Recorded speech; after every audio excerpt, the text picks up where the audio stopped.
اللہ نے کتنا بڑا کرم کیا کہ اللہ پاک نے ہمارے ان بچوں کو قرآن کا حافظ بنا دیا، اور یہ کتنے بڑے اعزاز کی بات ہے۔ دنیا میں بھی ہم اس اعزاز کو سمجھتے ہیں۔ ایک آدمی کی زندگی میں کچھ مرحلے ایسے آتے ہیں کہ اس مرحلے میں وہ قرآن پاک والوں کا محتاج ہوتا ہے۔ ایک بچہ پیدا ہو کسی کا تو وہ اسپتال میں پیدا ہوتا ہے، ڈاکٹروں کے ہاتھ میں ہوتا ہے، لیکن وہ اذان کے لیے مدرسے آتا ہے اور کہتے جی ہمیں کوئی حافظ بچہ دے دیں، کوئی حافظ صاحب آ جائیں تاکہ ہمارے بچے کے کان میں اذان دے۔ یہ کتنے بڑے اعزاز کی بات ہے۔ پھر اس بچے کے نکاح کا وقت آتا ہے تو پھر وہ باپ مدرسے آتا ہے اور کہتا ہے جی ہمیں کوئی قاری صاحب مولوی صاحب دے دیں تاکہ جی ہمارے بچے کا وہ نکاح پڑھا دیں۔ ڈاکٹر صاحب ہے، وزیر اعظم صاحب ہے، کوئی ایم پی ہے، تو وہ ایک حافظ صاحب کو لے کے جائیں گے اور وہ ان کے بچے کا نکاح پڑھائے۔ پھر اگر اس بچے کے والد کا، دادا کا، نانا کا کسی کا انتقال ہو جائے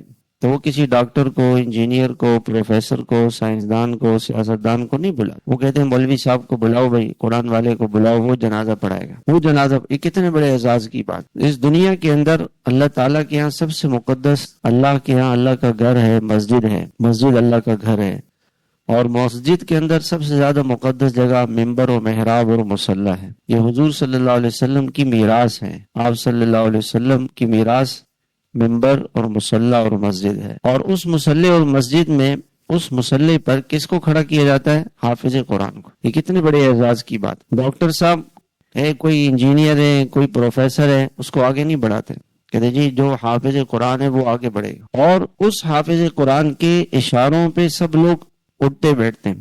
حافظ قرآن کہے گا اللہ اکبر، قیام کرے گا تو سب کھڑے ہو جائیں گے۔ حافظ قرآن رکوع کرے گا تو سب رکوع کریں گے، سجدہ کرے گا تو سب سجدہ کریں گے۔